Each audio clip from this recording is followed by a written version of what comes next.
Aujourd'hui, je vais vous raconter quelques faits divers trouvés dans la presse.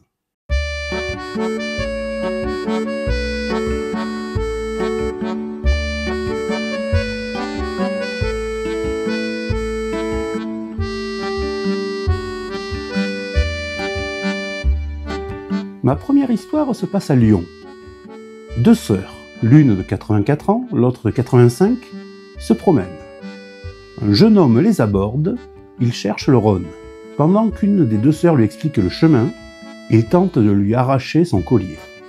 Il se prend instantanément une pluie de sacs à main dans la face. La deuxième sœur était à l'affût, prête à dégainer. La victime reprend vite ses esprits et se met à riposter elle aussi. L'agresseur est débordé, il n'a d'autre choix que de fuir. Le bijou en or légèrement abîmé sera vite réparé et les victimes iront porter plainte. La légende raconte que le malotru court toujours.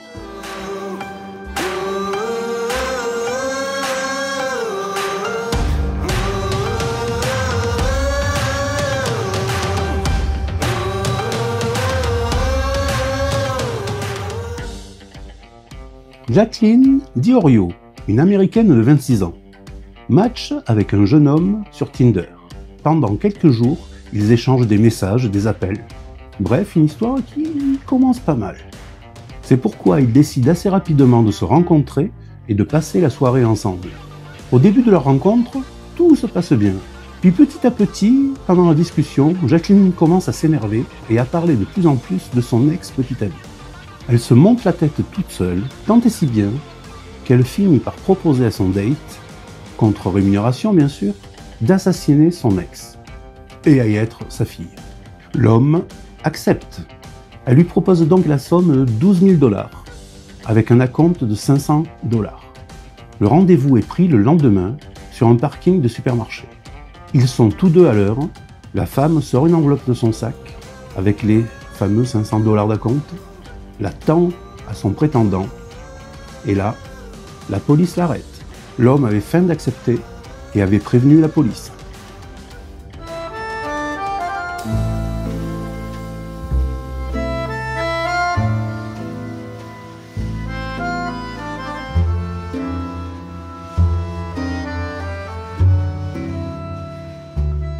Nous voici en Suisse maintenant.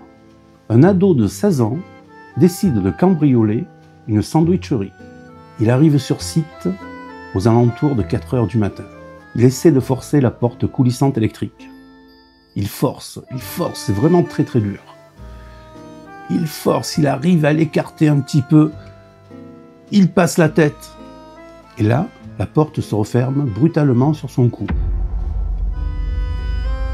Quand les secours arrivent, ils essaient de le réanimer, mais en vain. Le jeune homme est mort étranglé par la porte de la sandwicherie.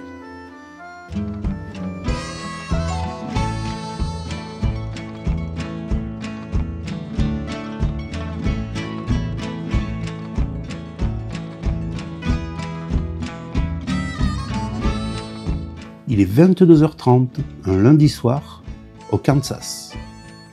Une babysitter monte coucher les enfants qu'elle garde. L'un d'eux a peur et lui parle du monstre qui est sous son lit.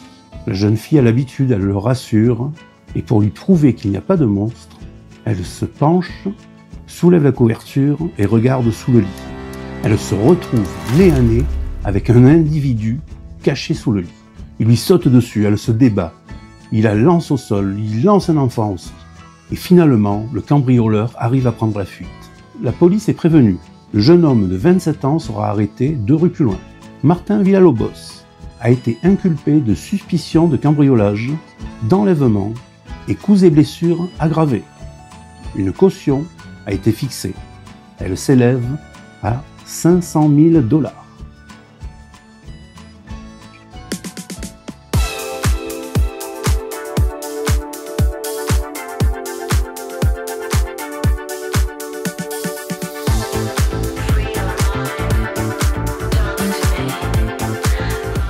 Notre nouvelle histoire se déroule à Toulouse. Un homme, 30 ans, passe la soirée en discothèque. Il a bu et rencontre une femme. Il décide de sortir de la discothèque et d'aller faire un tour.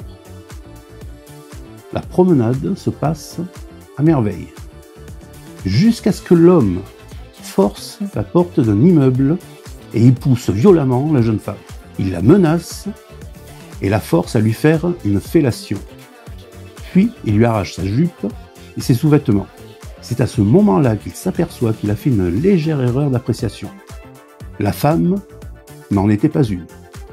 Hors de lui, il la roue de coups. Elle finit par trouver refuge chez un locataire de l'immeuble. L'homme a été interpellé très rapidement.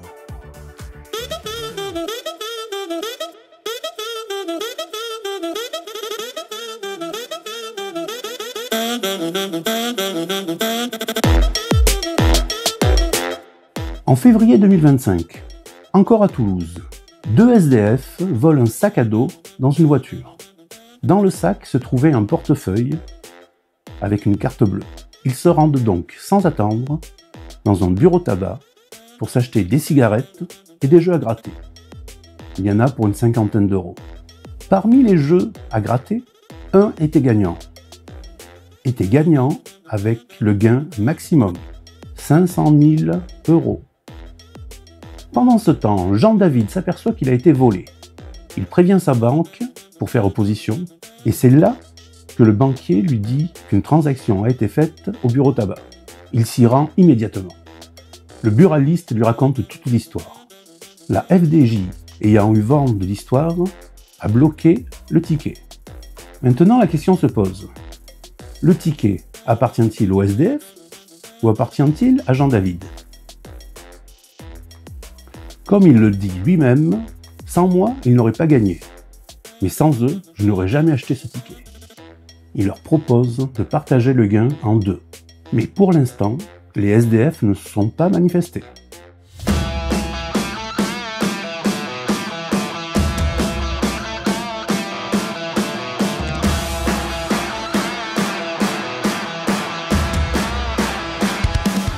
En 2014, Laetitia est admise à l'hôpital du Mans pour une opération des amygdales.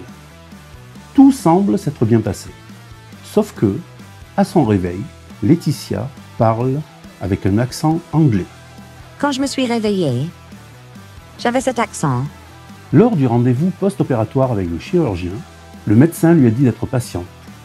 Mais après plusieurs mois, toujours aucune évolution. Elle reprend donc rendez-vous. Le médecin fait des examens, mais rien ne cloche. Il ne trouve rien d'anormal. Elle me dit, je ne sais pas quoi vous dire. Vous êtes un mystère pour la science. Finalement, un diagnostic est posé. Laetitia souffre du syndrome de l'accent étranger. C'est un trouble neurologique extrêmement rare. Depuis sa découverte en 1907, ce phénomène n'a pu être observé qu'une soixantaine de fois dans le monde.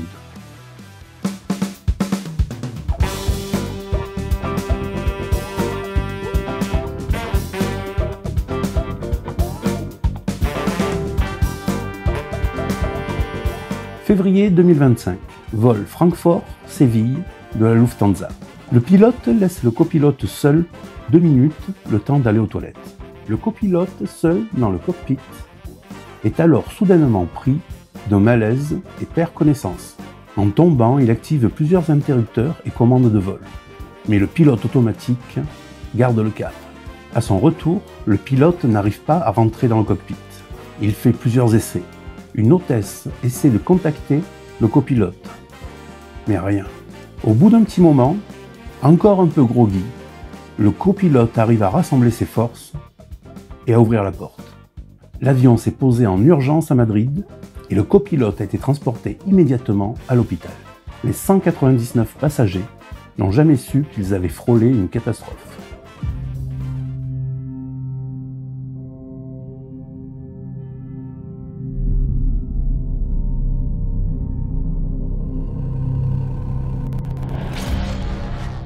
Un facteur sème la discorde dans un petit village près de Lausanne. Les habitants sont à bout.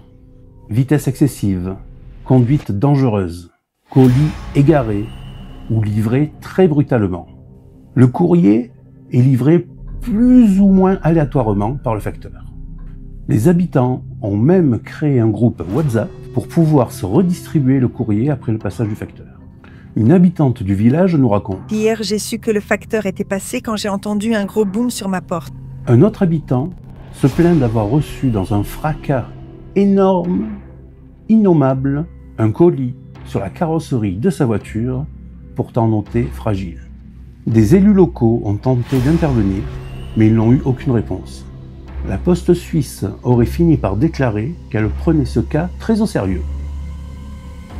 La légende raconte que ce facteur est devenu formateur à Chronopost. Et c'est ainsi que se termine la vidéo. N'oubliez pas de liker et de vous abonner. À lundi.